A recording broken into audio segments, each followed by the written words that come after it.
Good morning friends, स्वागत है आप सबका आपके अपने यूट्यूब चैनल एजुका पे। आज हम आपके लिए लीनियर अरेंजमेंट का टॉपिक लेके आए हैं। जो एग्जाम्स में जो सिटिंग अरेंजमेंट के क्वेश्चन होते हैं वो दो तरीके के होते हैं, पहला आपका लीनियर और दूसरा सर्कुलर। इस वीडियो में हम लीनियर कवर करेंगे और अगली जो वीडियो बनाएंगे वो सर्कुलर के ऊपर बनाएंगे।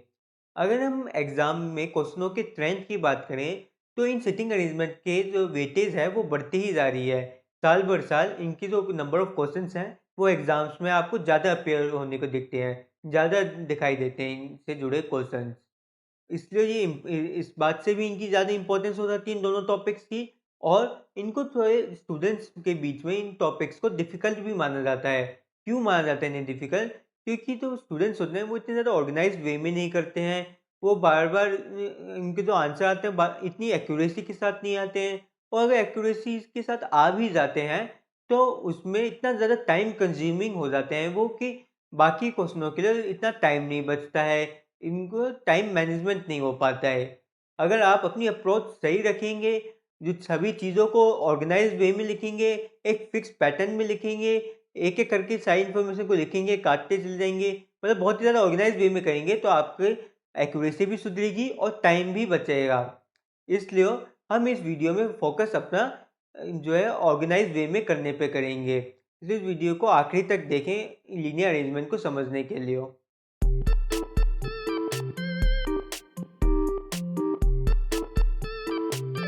अब जिससे पहले हम लीनियर अरेंजमेंट के क्वेश्चन समझे, हम कुछ कॉन्सेप्ट समझते हैं लीनियर अरेंजमेंट्स के और बेसिकली सभी सिटिंग अरेंजमेंट्स के कॉन्सेप्ट।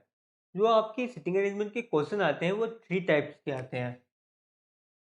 फर्स्ट टाइप में आपको एक सिंगल रो में बिठा दिए जाएंगे स्टूडेंट्स को, सिंगल रो में या फिर डबल रो में, आमने सामने, टूवर्ड्स फेसिंग के, एक दूसरे के फेसिंग। और इस वाले में जो सिंगल रो में बिठाए हैं वो या तो नॉर्थ में फेसिंग होंगे या फिर सारे के सारे साउथ में फेसिंग होंगे। ऐसे क्वेश्चन आते हैं पहले टाइप में। दूसरे में आते हैं आपके स्क्वायर या रेक्टेंगल फिगर में, कि जो है स्क्वायर या रेक्टेंगल टेबल पे आपके कुछ दोस्त बैठे हैं या फिर कुछ स्टूडेंट्स बैठे हैं, डिस्कशन चल रही है राउंड टेबल में। इसमें जो कॉर्नर पे कुछ लोग बिठाए जाएंगे, हर कॉर्नर पे एक एक, और मिडल में या तो एक बिठा दिया जाएगा या दो बिठा दिए जाएंगे, जैसे वो क्वेश्चन बनाने वाले की श्रद्धा होगी। और इसमें क्या बोला जाता है, इसमें फेसिंग का बहुत ज़्यादा चक्कर होता है कि आपको बोला जाएगा कि जो कॉर्नर पे बैठे हैं वो इनवर्ड या फिर वो आउटवर्ड होंगे फेसिंग, और जो बीच में बैठे हैं उनकी फेसिंग अपोजिट होगी आपके कॉर्नर वालों के मुकाबले में। अगर कॉर्नर वाले इनवर्ड देख रहे हैं तो जो है मिडल वाले आउटवर्ड देखेंगे, वैसो वर्सा। और फिर तीसरे जो आपके आते हैं वो होते हैं सर्कुलर अरेंजमेंट के। उसमें आपके एक राउंड टेबल कॉन्फ्रेंस होगी जिसमें 8 या फिर 6 लोगों को बिठा दिया जाएगा और कुछ इन्फॉर्मेशन दी जाएगी आपको उनसे रिलेटेड कि वो क्या क्यों उनका आपस में क्या रिलेशन है, वो उनकी सिटिंग पोजीशन कैसी है। जैसे कि आपको बोल दिया जाएगा कि जो ए है वो second to right of B है, या फिर वो जो है बी उसके आसपास बी नहीं बैठेगा, उसके इमीडिएट नेबर जो है बी नहीं है। ऐसी कुछ इन्फॉर्मेशन आपको दी जाएंगी जिनके बेसिस पे आपको ये कैलकुलेट करना होगा, सबकी पोजीशन बतानी होगी कौन सा आदमी कहाँ बैठा है और कौन सी उसकी फेसिंग है। और उसके साथ-साथ कई बार जो है प्रोफ़ेशन भी दे दिए जाते हैं कि इसके जो प्रोफ़ेशन ये है, प्रोफ़ेशन दे दिया जाएगा, या कोई लाइकिंग्स दी जाएगी कि इसको ये वाली मैगज़ीन पसंद है, ये वाला न्यूज़ चैनल पसंद है। तो आपको पूरा डिटेल में आपको पूरी टेबल को कंप्लीट करना होगा उस आधी-अधूरी इन्फॉर्मेशन की मदद से। पूरी टेबल को कंप्लीट करना होगा, कौन से आदमी कहाँ-कहाँ बैठा है और उसके कौन से प्रोफ़ेशन या कौन-सी लाइकिंग्स हैं। अब इसमें जो स्टूडेंट अक्सर कंफ्यूज हो जाते हैं, जो अक्सर गलत करके आ जाते हैं, वो बात होती है डायरेक्शन की। हमने आपको अपनी पिछली डायरेक्शन वाली वीडियो में भी समझाया था। एक बार हम दोबारा रिपीट कर रहे हैं कि जो डायरेक्शन का कॉन्सेप्ट है, वो डिफ़र कर जाता है आपके फेसिंग के हिसाब से। किस डायरेक्शन में आप देख रहे हैं, उसी हिसाब से आपका लेफ्ट और राइट का कॉन्सेप्ट बदल जाएगा।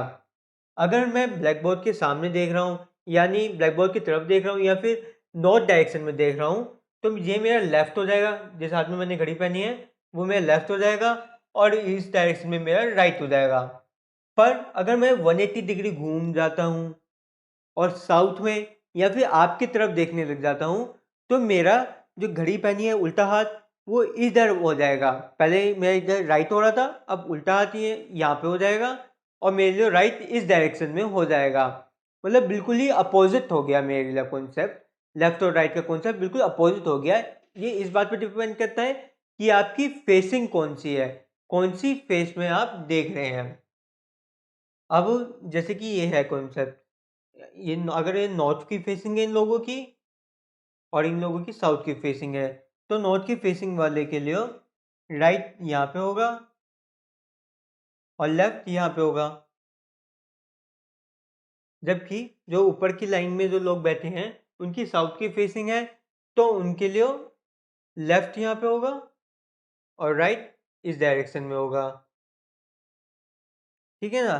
देखो इसमें कैसे करना है, इसका बेसिक असली जो टेक्निक है वो है कि अपने आप को उनके पर्सपेक्टिव में रख के देखिए कि मैं जो है इस डायरेक्शन में देख रहा हूँ, अब मेरे लिए राइट ये है, लेफ्ट ये है। अगर अब मैं साउथ में देख रहा हूँ तो मेरे लिए राइट वो हो गया और लेफ्ट इधर हो गया। आप ऐसे अपने पर्सपेक्टिव में रख के देख सकते हैं। या फिर सिंपल सी बात है, नॉर्थ में तो कोई कंफ्यूजन होती नहीं है किसी भी स्टूडेंट को। नॉर्थ में तो लोग देख लेते हैं अपने हाथ से। जो साउथ में है, अगर साउथ फेसिंग है तो उसका अपोजिट होगा नॉर्थ का। जो अगर मैं नीचे देख रहा हूँ, उल्टा खड़ा हूँ, तो मेरे लिए पूरी दुनिया ही उल्टी हो जाएगी, मेरे लिए लेफ्ट और राइट भी उल्टा ही हो जाएगा उस केस में। अब ये आते हैं हमारे सर्कुलर अरेंजमेंट के या फिर स्क्वायर वाले क्वेश्चंस। अब जो इसमें रेक्टेंगल या फिर स्क्वायर में होता है, इसमें ये वाला कॉन्सेप्ट तो है ही कि आपको सबको अपनी जगह फेसिंग रख के देखना पड़ेगा, उस आदमी के पर्सपेक्टिव में रख के देखना पड़ेगा खुद को। कि अगर बी है, बी की मैं बात कर रहा हूँ, बी का मुझे जानना है कि लेफ्ट कौन सा है, राइट कौन सा है, तो मुझे बी की डायरेक्शन में देखना पड़ेगा कि मेरे राइट कहाँ पे है, मेरे राइट इधर है, मेरे लेफ्ट कहाँ है, मेरे लेफ्ट उधर है। डी कहाँ पे है, डी के प्रोस्पेक्टिव में रख के देखा खुद को इसमें। और पर इसमें ना एक और एक्स्ट्रा चीज़ आ जाती है साथ के साथ, इसमें आ जाते हैं इनवर्ट कॉन्सेप्ट और इनवर्ट फेसिंग और आउटवर्ड फेसिंग। ये ना बिल्कुल ही थोड़ा ना अलग सा कॉन्सेप्ट है। क्या है इसमें कि आप एक तो अपनी खुद की पोजीशन भी बदल रहे हो और ऊपर से जो इधर-उधर देखने का भी नज़रिया, आप अंदर अंदर देख रहे हो टेबल के या टेबल से बाहर देख रहे हो। ये भी एक डिफ़र कर जाता है आपके लेफ्ट और राइट के कॉन्सेप्ट को। तो इसमें क्या होता है, बहुत ही सिंपल सी बात है इसकी। ये जो सर्कुलर चलता है, मतलब जितने भी आपके लीनियर जो अंदर देखने वाले हैं उनका सबका जो लेफ्ट एक ही डायरेक्शन में होगा और जितने भी बाहर देखने वाले हैं उनका लेफ्ट एक ही डायरेक्शन में होगा। फॉर एग्जांपल अगर हम बी के हिसाब से कैलकुलेट करें कि बी का लेफ्ट कहाँ है। देखो ये अंदर देख रहा है, इसका लेफ्ट इधर है, इस डायरेक्शन में है इसका लेफ्ट। तो क्या हुआ, बी का लेफ्ट सी हो गया, सी का लेफ्ट डी हो गया, डी का ए हो गया, ए का फिर से बी हो गया। बेसिकली क्लॉकवाइज डायरेक्शन में चल रहा है। आउटर जो भी जो है इनर फेसिंग है, इसको अंदर लिख देना, इनर फेसिंग वालों का क्लॉकवाइज डायरेक्शन में चल रहा है कि उनका जो लेफ्ट होगा वो बी सी डी ए ऐसे चलेगा। अगर आपको एग्जाम में पूछा जाए कि सी सिटिंग जो है C sitting second position to the left of B, C sitting second to the position of left of B, B से सेकंड लेफ्ट में, बी से लेफ्ट में जाओगे, इस एरो को देख लिया हमने, इस एरो में ये सेकंड पोजीशन पे यानी सी यहाँ पे बैठा हुआ है। दूसरा जो आउटवर्ड होता है उनका उल्टा हो जाता है। अब आउटवर्ड किसी भी एक को पकड़ लो आप, जानना है कि आउटवर्ड का लेफ्ट कौन सा है, तो किसी भी एक आदमी को पकड़ लो जो आउटवर्ड देख रहा है। इसको पकड़ लिया हमने, जैसे इसको ई मान लो। अब देखो इसका जो है लेफ्ट कौन सा है, इसका लेफ्ट इस डायरेक्शन में पड़ रहा है हमारा, इसका लेफ्ट इस डायरेक्शन में पड़ रहा है। तो फिर हमारा जितने भी आउटपुट देखने वाले होंगे उनके लिए लेफ्ट इसी डायरेक्शन में पड़ेगा। भले ही एफ हो गया, जी हो गया, इनके लिए लेफ्ट इस डायरेक्शन में पड़ेगा। तो बस ये एरो बना दीजिए, एक एक को पकड़ के इनवर्ट वाले को के लिए एरो बनाइए अलग से, आउटवर्ड वाले के लिए एरो बना दीजिए अलग से कि इसके लिए लेफ्ट यहाँ पे है, उसके बाहर वाले देखने वाले के लिए लेफ्ट यहाँ पे है। ऐसे ही सेम कॉन्सेप्ट जो है सर्कुलर में भी होता है। ठीक है, सर्कुलर में भी कुछ डिफर नहीं करता, सर्कुलर में भी सेम है।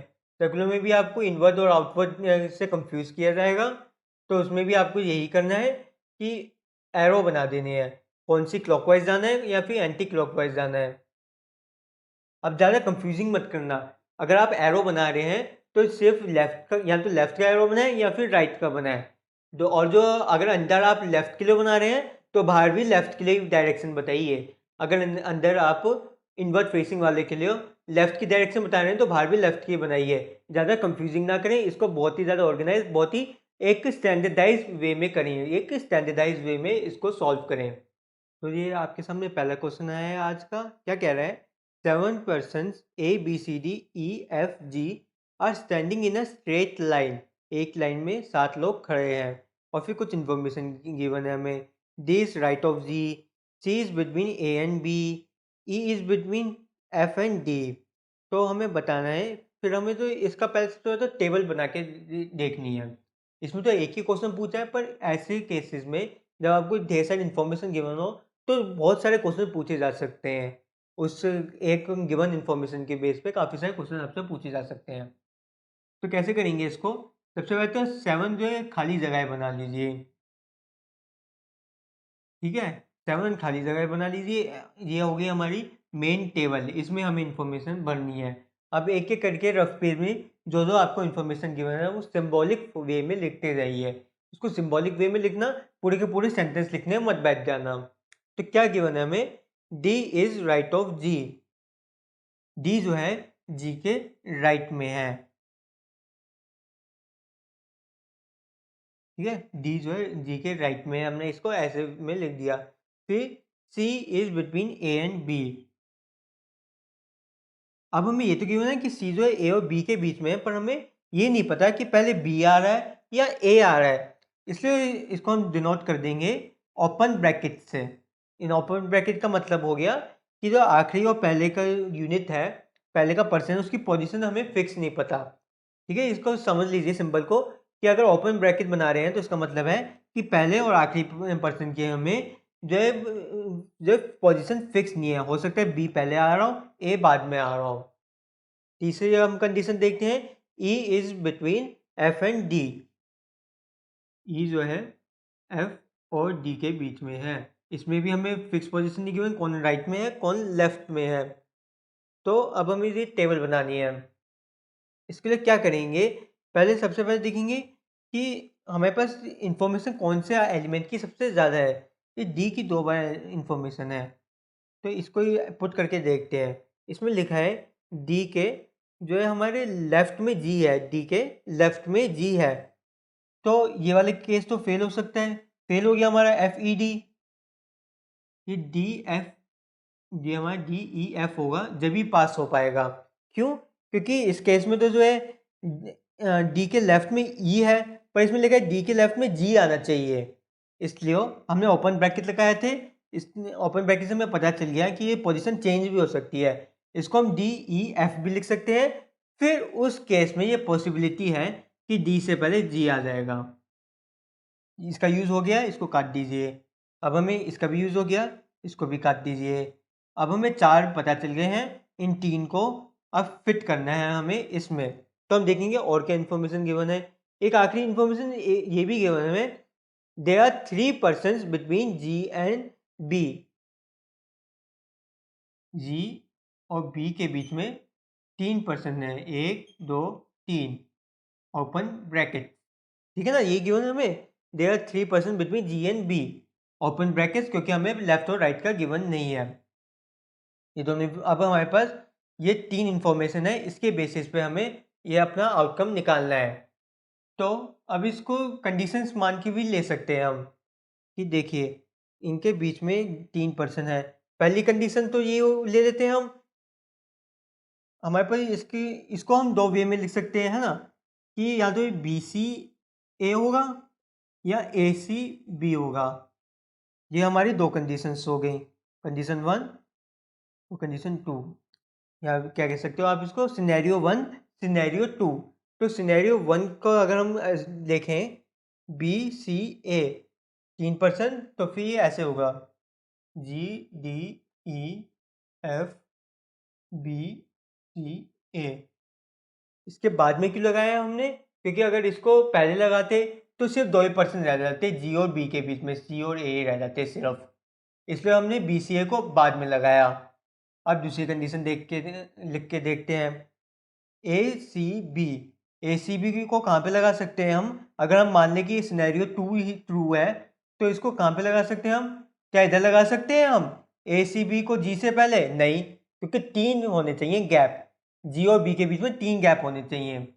और क्या इसको इधर लगा सकते हैं हम ACB को क्या हम इधर लगा सकते हैं? नहीं, वो भी नहीं लगा सकते, क्योंकि अगर हम इसको ACB को इधर लगा देंगे तो इस G और B के बीच में 5% हो जाएंगे, जबकि हमें क्या गिवन है कि G और B के बीच में सिर्फ 3% ही होने चाहिए। अर्थात हमारा ये वाला सिनेरियो करेक्ट आता है और ये आ जाती है हमारी पोजिशनिंग GDEFBCA। और क्वेश्चन क्या पूछा गया था? Who is extreme left? Extreme left में कौन सा है? लेफ्ट यानी जी है हमारा एक्सट्रीम लेफ्ट, तो इसका आंसर हो जाएगा जी। चलिए अब हम अगला क्वेश्चन देखते हैं अपना। तो अब ये आया है हमारे सामने एक और क्वेश्चन। क्या कह रहा है क्वेश्चन? 7 लोग हैं, 7 अवॉर्डी हैं, इनको स्पोर्ट्स के अवार्ड देने हैं और इनको एक जगह पे एक ही रो में बिठाना है, अवार्ड देने के लिए बिठाना है एक ही रो में 7 लोगों को। तो सबसे पहले तो हम ये देखते साथ ही 7 जो है अपने बना देंगे, रो में 7 लोगों को बिठा देंगे। ठीक है, ये 7 प्लेसेस हो गई हमारी। अब इनमें इंफॉर्मेशन देखते हैं क्या गिवन है। क्या गिवन है हमें? A and G have to catch the flight for their one-day international cricket match, so must be seated on extreme right. ए और जी को जो है फ्लाइट पकड़नी है अपने क्रिकेट मैच के लिए, इसलिए उन्हें एक्सट्रीम राइट में बिठाना है। राइट हमारा ये है, तो इसमें ए जी या फिर ए जी, हमें पता चल गया इन दोनों में ए या जी में से कोई एक आएगा, इसके अलावा वो कुछ आ ही नहीं सकता, सिर्फ ए और जी आएगा। ठीक है, और क्या लिखा हमें? बी जो है be the Rajiv Gandhi Khel awardee recipient must be seated at the centre. B को बीच में बिठाना। चलो हमारा काम आसान कर दिया इन्होंने, बी को बीच में बिठा दिया हमने, कहानी खत्म। ठीक है, must be seated at the centre. C and D are bitter rivals must be seated as far as possible. C और डी जो है हमारे वो राइवल हैं, वो दुश्मन हैं एक दूसरे के, इसलिए सी और डी को जितना दूर हो सके उतनी दूर बिठाना है। अब देखें कैसे बिठाते हैं सी और डी को। हम सबसे दूर एक इधर बिठा दिया, एक इधर, क्योंकि इधर ना तो सी आ सकता ना डी आ सकता है। इन दोनों ये दोनों प्लेसेस तो ये और ये प्लेसेस तो हमारी ए और जी के लिए फिक्स हो गई हैं। तो सी और डी को सबसे दूर बिठाने के लिए एज फार एज पॉसिबल बिठाने के लिए एक को इधर एक को इधर बिठाना पड़ेगा।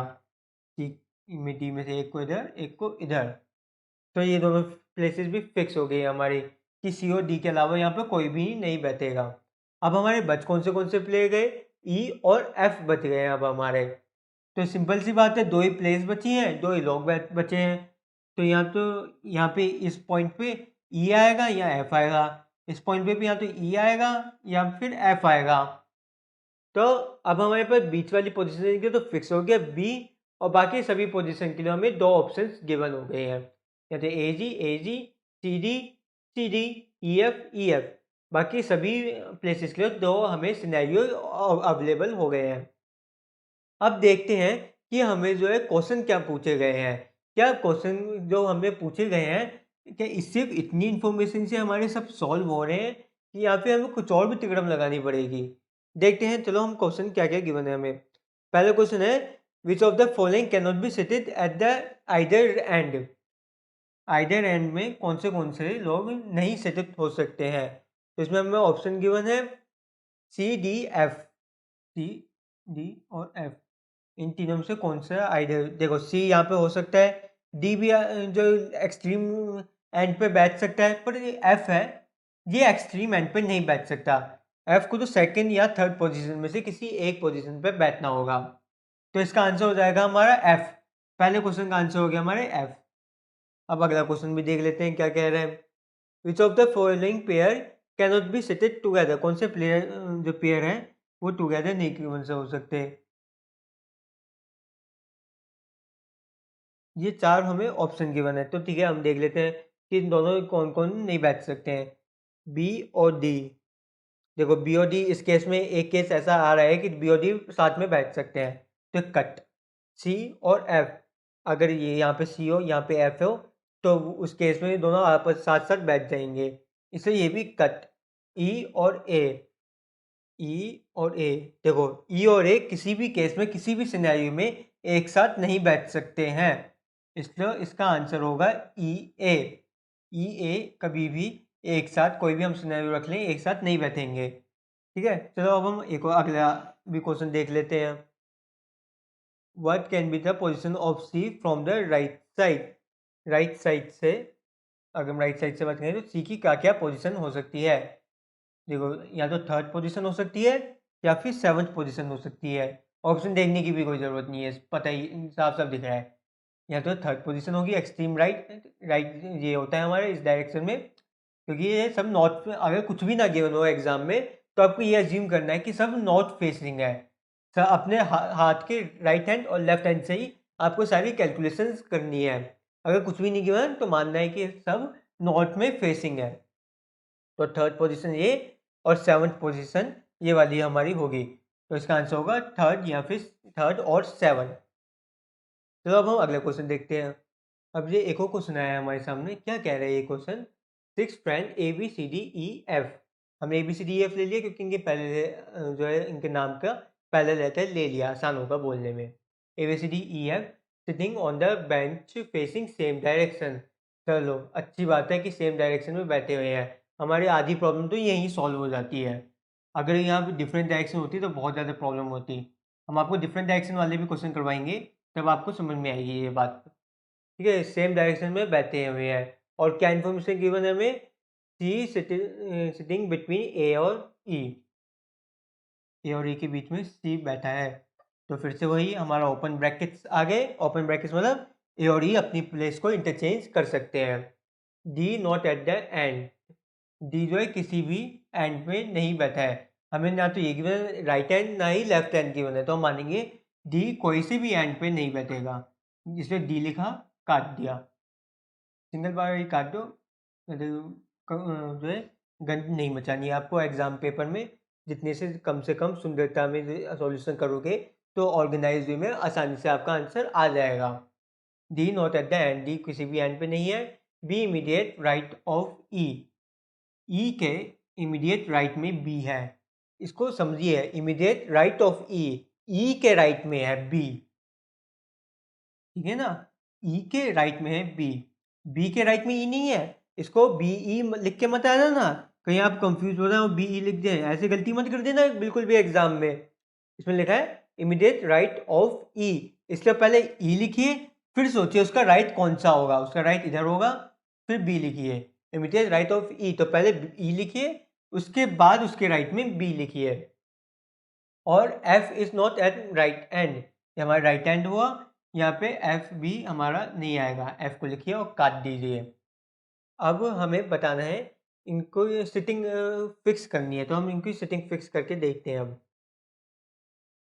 देखिए, इसमें बताया ई के जो इस तरफ होगा बी हमारे ई के राइट में, तो इसमें दो केस होंगे, जैसे कि हमने बताया ओपन ब्रैकेट है, तो ए सी ई हो सकता है हमारा, ई सी ए हो सकता है।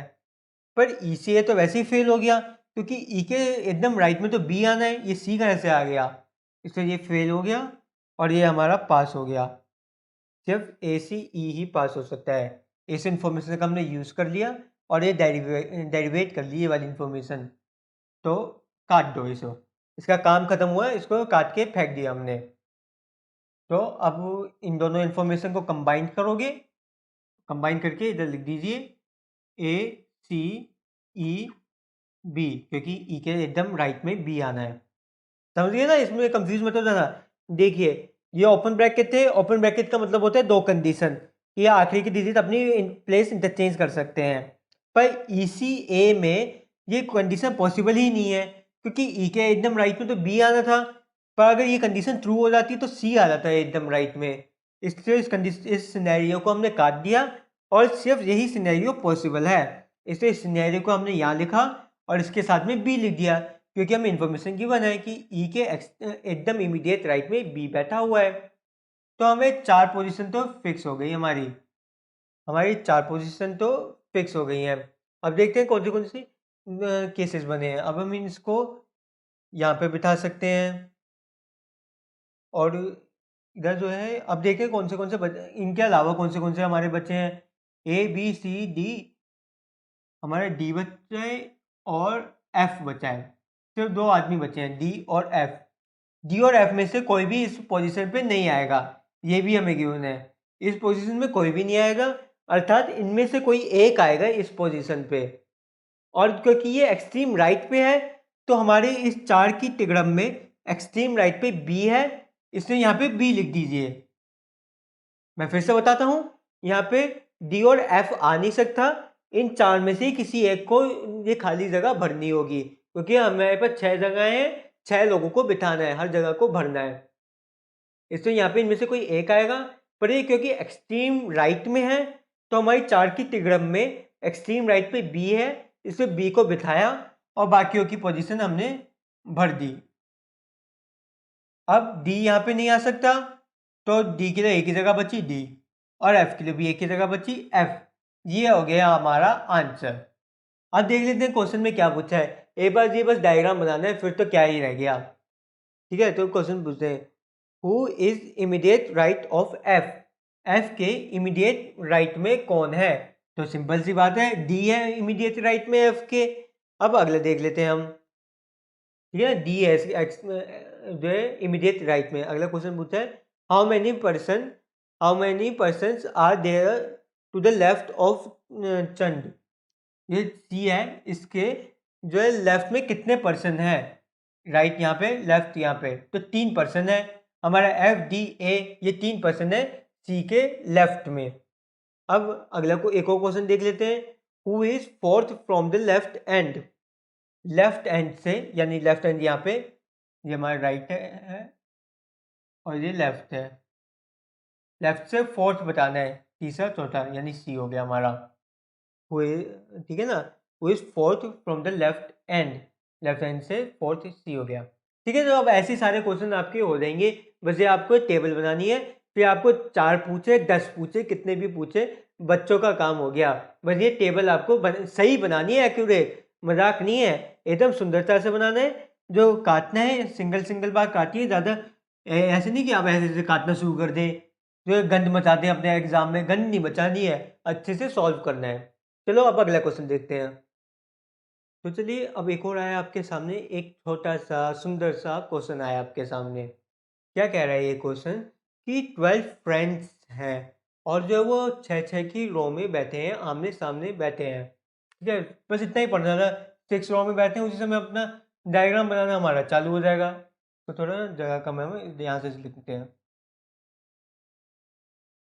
ठीक है ना, 6 जो है बैठे हैं सामने और 6 इधर बैठे हैं आमने सामने बैठे हैं। कौन कौन बैठे हैं हमारे, पी क्यू आर बैठे हैं यहाँ पे, P Q R S T V बैठे हैं एक रो में, जो कि साउथ फेसिंग रो है हमारी। साउथ में फेस करके बैठे हैं P Q R S T V, और हमारे ए बी सी डी वाले बैठे हैं नॉर्थ फेसिंग में। हमारे ए बी सी डी वाले बैठे हैं नॉर्थ में फेसिंग में, और ये सब आपस में एक दूसरे के फेसिंग में बैठे हैं। अच्छा, ये अब नॉर्थ और साउथ वाला कॉन्सेप्ट आ गया। ये थोड़ा डिफिकल्ट पड़ता है स्टूडेंट्स को, अगर इसको आप स्टार्टिंग में ही क्लियर ना कर लें अपने माइंड में। इसको स्टार्टिंग में ही क्लियर कैसे करना है, आप लिख लीजिए ना। इतना ज़्यादा बाद में सोचने की ज़रूरत ही क्या है कि नॉर्थ फेसिंग है, इन लोगों के लिए जो है राइट यहाँ पे पड़ेगा और लेफ्ट यहाँ पे पड़ेगा। समझ रहे हो ना, इन लोगों के लिए राइट इस डायरेक्शन में, लेफ्ट इस डायरेक्शन में, जबकि उनके लिए जो साउथ फेसिंग है उनके लिए उल्टा हो जाएगा, लेफ्ट राइट, लेफ्ट और राइट।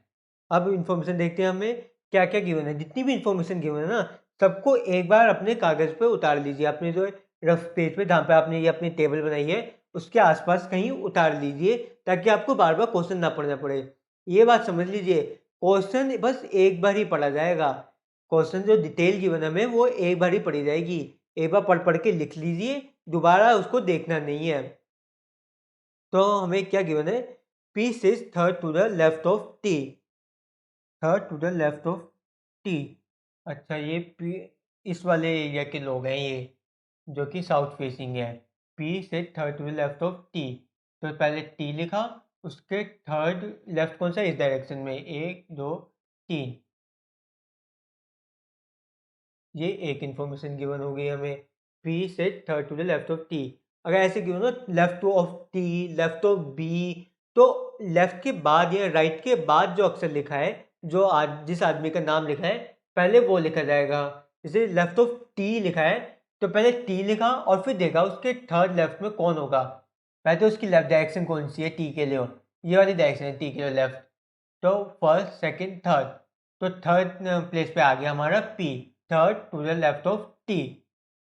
ठीक है, अब देखते हैं दूसरा आगे क्या लिखा है। Neither P nor T sit on the extreme end, जो है ना ही पी ना ही टी एक्सट्रीम एंड पे बैठेगा, तो पी टी लिखा, काट दिया। देखो, जितने से ज़्यादा आप सिंबॉलिक वे में इंफॉर्मेशन लिख पाओ, इस टेबल में फिट कर पाओ, उतना सब कुछ आपके सामने होगा, उतना आपका दिमाग ज़्यादा तेज चलेगा। ठीक है, extreme end A sit second to the right of E, A sit second to the right of E. पहले ई लिखा है इसलिए हमने, और राइट इधर है इसके लिए, तो ए ई ओ ए। ओ नहीं है ये, इसको ओ मत समझ लेना, ये खाली स्पेस है। हमने खाली स्पेस को छोटा कर देते हैं, छोटे सर्कल से लिखा है। जो खाली जगह हैं, खाली सीट्स हैं, ब्लैंक सीट्स को छोटे सर्कल से हमने लिखा है, ई सर्कल ओ। और क्या लिखा है हमें, नाइदर ए नॉर ई फेस टी और पी। ई और ए जो है टी पी को फेस नहीं करेंगे। इसको हमने ऐसे लिख दिया कि जो ई और ई जो दोनों ही फेस नहीं करेंगे, टी और पी को, दोनों ही आमने सामने नहीं बैठेंगे। हमने अपनी कोड लैंग्वेज में लिखा है, आप अपनी कोड लैंग्वेज में लिख सकते हैं, पर कोशिश करें सिंपल से सिंपल वे में इसको लिखना है।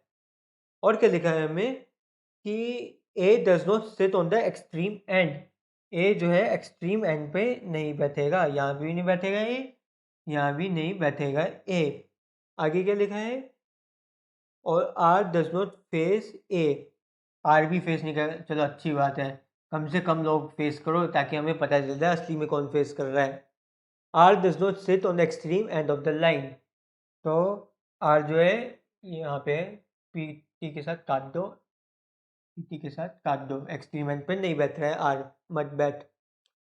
और क्या गिवन है, ओनली 1% सिट बिटवीन एफ और सी, एफ और सी के बीच में ओनली 1% बैठेगा, तो एफ सी, और ये ओपन ब्रैकेट, ओपन ब्रैकेट समझ गए ना, एफ और सी को इंटरचेंजेबली हम यूज कर सकते हैं।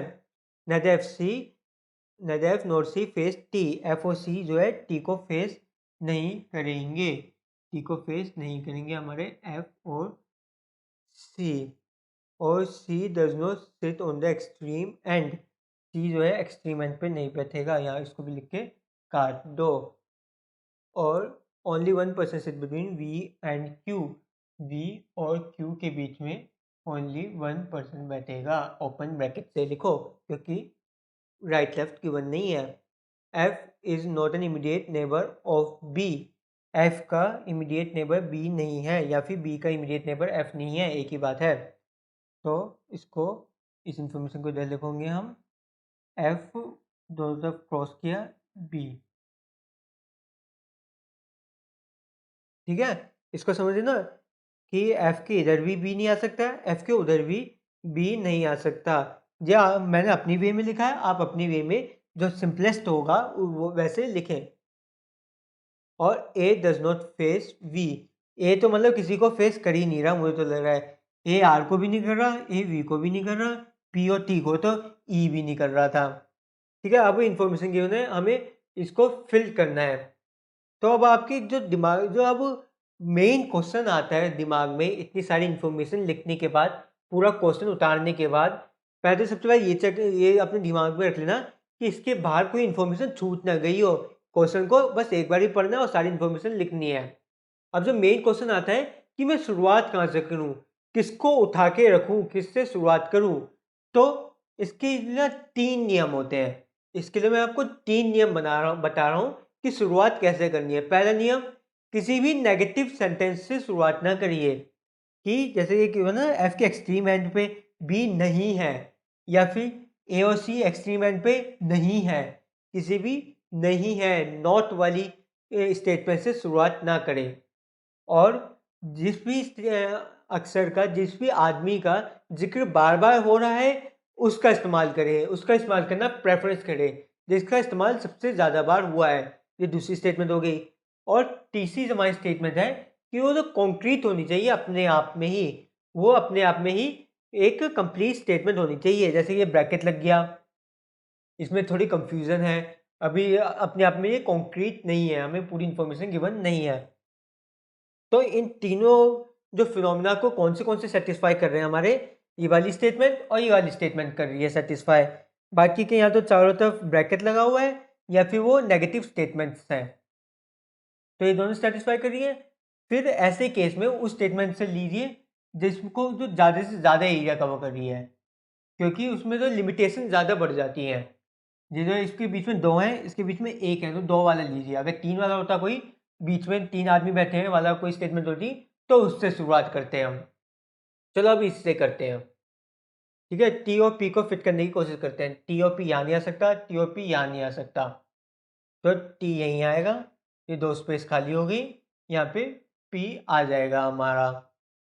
अब टी और पी यहाँ पे आ गए, तो ए की बात देखते हैं। ए और ये जो है टी और पी के सामने नहीं आ सकता, काट दिया, लो काट दिया, यहाँ पे ई भी काट दो। ठीक है, ई और पी। अब ई और ए वाली स्टेटमेंट उठाओ, ई और ए वाली स्टेटमेंट। ठीक है, तो इसको उठाएंगे हम। इसको पहले, अब ई और ए को रखो, इसको ना एक एक को रख के देखो। ई गैप ए, ई गैप ई इधर आ सकता है, हाँ आ सकता है, गैप ए। ठीक है, ये लागू हो रही है एक कंडीशन। फिर यहाँ पे रख के देखा हमने, ई, अरे नहीं यहाँ पे तो ई आ ही नहीं सकता। ई गैप ए, अरे नहीं यहाँ पे ए नहीं आ सकता। ई गैप ए, अरे नहीं यहाँ पे ए नहीं आ सकता। यानी बस एक ही कंडीशन हमारी इसको सेटिस्फाई कर रही है, ये वाली, ई गैप ए। ठीक है, ये हमें यहाँ पे फिक्स पोजीशन गिवन थी, ई गैप ए। उसके बाद देखो कि ए के सामने कौन कौन नहीं आ रहा। जैसे ए गिवन है ना, हमने ए लिख दी, ए की पोजीशन। अब ए से जुड़ी सारी इन्फॉर्मेशन इसमें स्टेट टेबल में उतार दीजिए कि ए के सामने वी और आर नहीं आ रहे। तो यहाँ पे देखो, एक काम करो, इसको टी को यहाँ लिखो, पी को यहाँ लिखो। ऊपर वो जो है हम अपना रफ वर्क करेंगे, बीच में हम ओरिजिनल लिखेंगे। तो क्या लिखा है हमें, ए के सामने वी और आर नहीं आ सकता, वी आर काट दिए, ए के सामने वी और आर नहीं आ सकता। फिर और क्या गिवन है हमें, जो टी है, टी के सामने एफ और सी नहीं आ सकता, टी यहाँ पे हमें गिवन था ना, तो यहाँ एफ भी नहीं आ सकता, सी भी नहीं आ सकता। बचा कौन, चार तो कट ही गए हमारे, तो हमारा बचा सी बचा, सी भी नहीं बचा, हमारा बचा बी बचा और डी बचा। ठीक है, बी और डी, पर जो बी एफ का इमीडिएट नेबर नहीं हो सकता। ठीक है, तो अब हम अपनी अगली स्टेटमेंट्स लेते हैं। ये स्टेटमेंट है हमारे पास और ये वाली स्टेटमेंट है, कोई सी भी एक उठा लीजिए। चलो इस एफ ओ सी वाले को उठाते हैं हम, एफ गैप सी को। तो ठीक है, अब इसको एक एक जगह पर फिट करके हम देखते हैं। देखिए यहाँ पे एफ तो आ सकता ही नहीं है, सी भी नहीं आ सकता, तो इन तीनों में से किसी एक जगह होगा। अगर हम इधर सी नहीं, इधर तो सी बिठा ही नहीं सकते। अगर इधर एफ बिठाएं गैप सी, चलो बैठ रहा है यहाँ पे एफ गैप सी। ठीक है, अगर एफ को यहाँ पे बिठाएं तो एफ गैप सी, नहीं यहाँ पे तो ए पहले से, सी कैसे आएगा। अगर एफ को यहाँ बिठाएं एफ गैप सी, अरे नहीं यहाँ पे सी के लिए मना ही है। तो सिर्फ एक ही कंडीशन है, मैं फिर से आपको समझा देता हूँ। एफ ओ सी वाली को हमने उठाया और देखा कहाँ पे पुट करने पे हमारा आ सकता है। पहले हमने जो इधर देखा, अरे नहीं यहाँ पे तो एफ ओ सी का के निषेध है, प्रवेश ही यहाँ पे एंट्री मना है एफ ओ सी की। फिर हमने इधर बिठा के देखा, इधर अलाउड है। ठीक है, अगर एफ इधर आता है गैप सी, ठीक है, एक कंडीशन यहाँ पे सही बैठी है, और तो कोई कंडीशन नहीं है, ये भी देख लेते हैं। एफ अगर यहाँ पे है गैप सी, अरे नहीं यहाँ पे तो ए है, सी कैसे आ जाएगा। ऐसे ही यहाँ पर भी सी नहीं आ रहा था, इसलिए सिर्फ एक ही कंडीशन बचती है हमारे पास, एफ गैप सी। अब और एफ और सी से जुड़ी कोई और इन्फॉर्मेशन है हमें, हाँ एफ और सी के सामने टी नहीं आएगा, चलो वो तो पहले भी यूज़ कर चुके हैं हम, उसको काटते चले जाइए ना, जो भी इन्फॉर्मेशन यूज़ होती जाए उसको काटते चले जाइए। टी और पी के सामने ए नहीं आएगा, ये भी काटते चले जाइए, हमने ये भी यूज़ कर ली। अब एफ के दोनों तरफ बी नहीं आएगा, यानी यहाँ पे बी भी नहीं आएगा, इस इन्फॉर्मेशन को भी काट दीजिए। अब एफ ओ सी का भी इस्तेमाल कर दिया, इसको भी काट दीजिए, मतलब नीचे वाली तो सभी कट गई। अब ऊपर की देख लीजिए, टी पी वाली भी हमने यूज़ कर ली थी, इसको भी काट दिया। फिर V gap Q, V gap Q अब इसको यूज़ करते हैं हम, ठीक है। ए के सामने वी नहीं आ रहा था, ठीक है। वी गैप, अगर हमने वी यहाँ पे लिखा गैप और फिर क्यू यहाँ पे आ सकता है हमारा। अगर हमने वी यहाँ पे लिखा गैप क्यू यहाँ पर भी आ सकता है, ठीक है। तो आर को देखिए, अरे आर तो बस कुछ ही जगह बची है, अरे आर को तो आ ही गया हमारा, देखो आर यहाँ नहीं आ सकता, यहाँ नहीं आ सकता, यहाँ नहीं आ सकता, यहाँ नहीं आ सकता, सिर्फ आर यहीं पे आ सकता है। समझिए ना कैसे, यहाँ पे मना कर दिया, यहाँ पे मना कर दिया, यहाँ पे मना कर दिया, और इन दोनों जगह पे पहले हमने लेटर फिक्स कर दिए थे, तो आर के लिए यही जगह बची। अब उठाइए इसको वी गैप क्यू को, वी गैप क्यू यहाँ पे फिक्स हो रहा है। अब अगर हम जो है इधर वी लिखें, नहीं इधर वी नहीं लिख सकते, इधर क्यू लिखें गैप, नहीं इधर नहीं लिख सकते गैप, क्योंकि ये वाली जगह फिल है पहले से, इसलिए क्यू गैप वी, जब यही हमारी एक कंडीशन बचती है। अब देख लीजिए इसमें आखिरी में कौन सा लेटर बचा उसे फिल कर दीजिए। इस बच्चे कुछ गैप में एस बचा है, तो हमने एस भी फिल कर दिया है, और अभी ये भी फिल कर दीजिए हमारा। एफ के दोनों तरफ जो बी नहीं आ सकता, तो बी के लिए यही पोजीशन बचती है। फिर हमारा कौन सा बच गया, A B C D, D बचा है तो डी इधर लिख लीजिए। समझ गए ना बी क्यों लिखा है मैंने, क्योंकि यहाँ पे मैंने पहले बी काट दिया था। एफ का कोई भी पड़ोसी बी नहीं हो सकता, एफ का पड़ोसी बी नहीं हो सकता, इसे बी काट दिया था। बी के लिए सिर्फ यही जगह बची, इधर लिख दिया। फिर ये जगह खाली थी, यहाँ पे डी बच गया, बचा हुआ डी हमने लिख दिया। तो ये और ये दोनों हमारे इन्फॉर्मेशन हो गई, और ये हमारा रफ वर्क हो गया, जिसको हमने एक एक इन्फॉर्मेशन यूज़ करते चले गए और काटते चले गए। बड़ी आसानी से हमारा ये क्वेश्चन सॉल्व हो गया है। अब इसके बेस कुछ क्वेश्चन दिए हुए हैं जो कि आप तो चुटकी बजाते ही हो जाएंगे। देख लेते हैं फिर भी क्या लिख के बने उनमें भी, कहीं कुछ कॉम्प्लिकेटेड ना दे दिया हो। How many person are sitting between B and D, B और डी के बीच में कितने पर्सन है, 2 पर्सन है, सोचना बी क्यों है। V is related to B in the same way as Q is related to C। क्या कह रहा है, V जो है ये थोड़ा कॉम्प्लिकेटेड है, इसने सवाल पूछ लिया, जब मैं ये ऊपर वाला रफ रब कर रहा हूँ, ठीक है ना, क्योंकि ये तो पहले हमने सॉल्व तो हो ही चुका है। V is related to B, V जो है B से कुछ रिलेशन है, V और B के बीच में वो सेम रिलेशन है जो Q और C के बीच में रिलेशन है। To which of the following P is, और अब बताना है तो फिर P में वो रिलेशन कौन सा होगा। चलो V और B को देख लेते हैं, अपने V ये है, B ये है, ठीक है, और Q और C, समझ गए ना रिलेशन। देखिए V के सामने से इधर, सामने से राइट में चले जाइए, वो आंसर आता है। Q के सामने से राइट में चले जाइए, C आता है। ऐसी P के सामने से राइट में चले गए F, तो इसका आंसर F होगा हमारा। मैं फिर से समझा देता हूँ, वी और बी में क्या रिलेशन है, वी के सामने से राइट जाना है, और क्यू के सामने से राइट गए सी, ऐसे ही हमारे पी के सामने से राइट गए तो एफ, एफ आंसर हो गया। एफ ऑप्शन में गिवन है हमारा, हाँ फर्स्ट ऑप्शन हमारा एफ गिवन है, तो एफ को टिक करके आ जाएगा। अब अगला क्वेश्चन देखते हैं हमारा, which of the following is true regarding V. तो वी के रिगार्डिंग कुछ स्टेटमेंट गिवन है, हमें पूछा उनमें से कौन सी स्टेटमेंट हमारी ट्रू है। क्या गिवन है, वी फेस ए, क्या वी ए को फेस कर रहा है, नो, फर्स्ट रॉन्ग हो गई। T is not immediate neighbour of V, V का इमीडिएट नेबर टी है, गलत, फिर से इसमें नॉट लिखा है, T is not an immediate neighbour of V, जबकि है, गलत स्टेटमेंट हो गई इसका मतलब। C faces one who is second to the left of V, second to the left, एक दो, ठीक है, सेकंड टू द लेफ्ट इसको फेस कर रहा है, सी फेसिंग। क्या वी से सेकंड टू द लेफ्ट जो है उसको सी फेस कर रहा है, क्या वी के सेकंड टू द लेफ्ट जो है उसको सी फेस कर रहा है, नहीं नहीं कर रहा है। थर्ड टू द लेफ्ट कर रहा था फेस, पर उसमें सेकंड टू द लेफ्ट पूछा है, इसलिए ये भी गलत हो गई। फिर V sit at the extreme end of the line, क्या वी एक्सट्रीम एंड पे बैठा है? यहीं यहाँ नहीं बैठा, पर यहाँ बैठा है, तो V sit at the extreme end of the line, ये आपका आंसर हो जाता है। फिर भी चलो नाम की तो अगली भी पढ़ लेते हैं हम। I sit third to the right of we.